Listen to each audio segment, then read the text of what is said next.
안녕하세요. 정대현입니다. 제6장은 통계 분석에 관련된 내용입니다.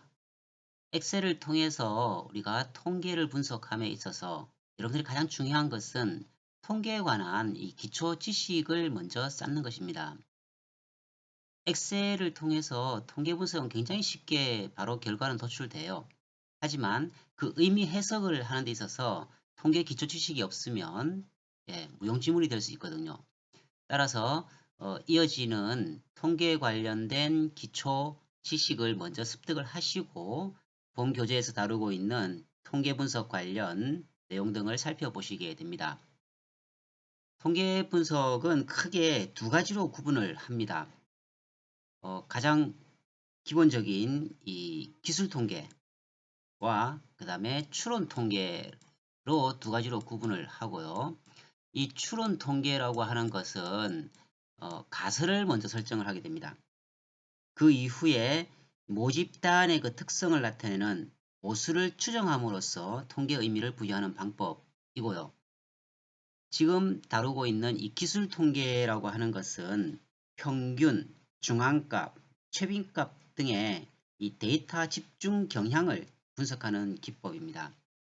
따라서 여러분들이 간단하게 이 가설을 검증하는 방법 등을 습득하셔야 되고요. 그다음에 두 집단을 비교하는 방법에 있어서는 모집단의 그 분산을 알고 있을 경우와 모를 경우를 구분해서 계산하는 방법이 조금 다릅니다. 그 다음에 분산 분석 표를 해석을 하실 수 있어야 되고요. 그리고 기업에서 가장 많이 쓸 수 있는 방법은 통계 기법, 다양한 기법 중에서 가장 기초라 할 수 있는 것이 바로 이 회귀 분석 방법입니다.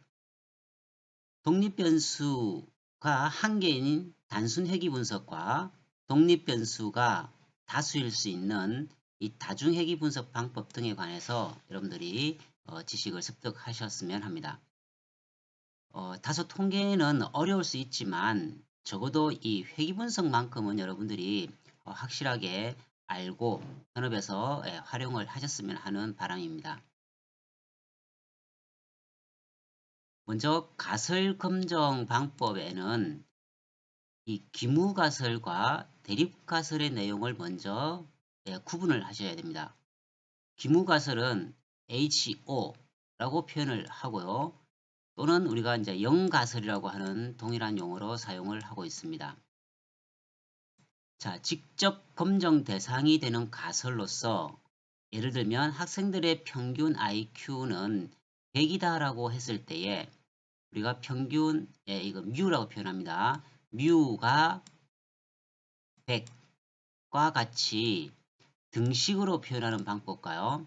혹은 크거나 같다, 혹은 또 뭐 작거나 같다와 같이 부등식으로 이 귀무가설 혹은 영가설을 표현해 준다라고 하는 것을 먼저 이해를 하시기 바라고요.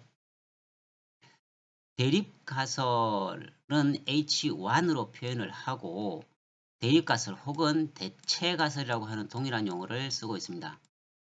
또 다른 표현으로는요.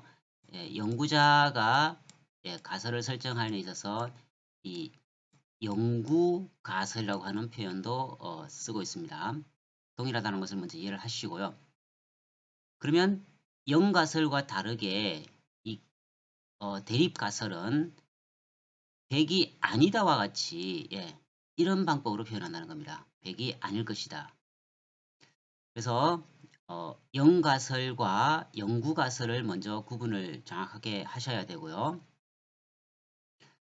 가설 검정에 있어서 여러분들이 용어에 있어서는 검증이 아니고 검정이라고 표현합니다.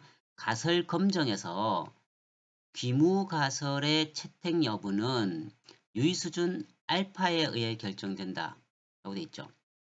일반적으로 1, 5, 10%중 하나가 사용된다. 그 중에서 우리가 일반적으로 가장 많이 쓰는 것은 95% 신뢰 수준.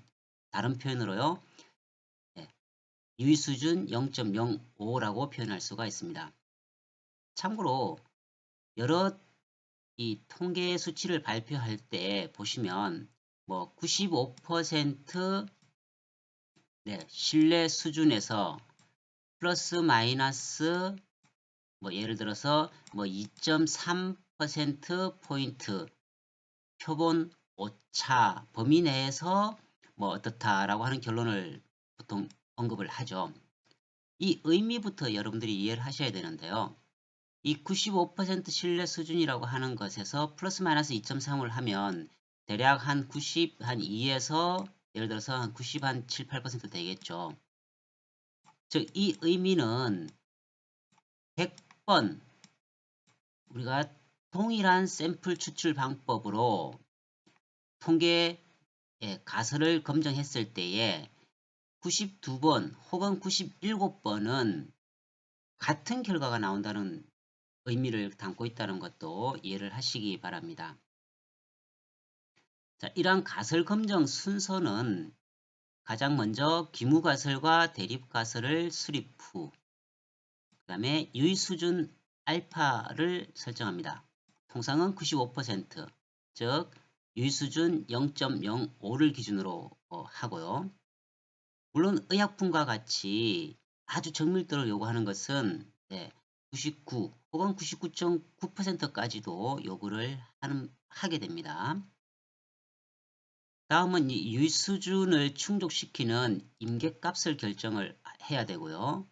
그 다음에 우리가 샘플을 가지고 추출한 계산을 한 이 통계량과 임계값을 상호 비교해서 결론적으로는 어떻게 하냐면은 이 HO 즉 기무가설을 기각을 하고 종국적으로는요 H1 인 대립가설을 채택한다라고 하는 것이 결론으로 도출되어야 됩니다. 서로 상반되죠. HO가 기각되면 H1 채택, HO가 채택되면요 H1은 기각된다라고 하는 이 의미부터 여러분들이 이해를 하셔야 됩니다. 끝으로 이제 그 수치의 결과, 즉 엑셀을 통해서 도출되는 결과를 해석함으로써 현업에 적용할 수 있어야 됩니다. 통계는 다소 어렵지만 여러분들이 반복해서 몇 번만 이렇게 활용을 하시게 되면 현업에서 이 적어도 회귀분석 정도는 충분히 활용을 하실 수 있을 것으로 판단되어집니다.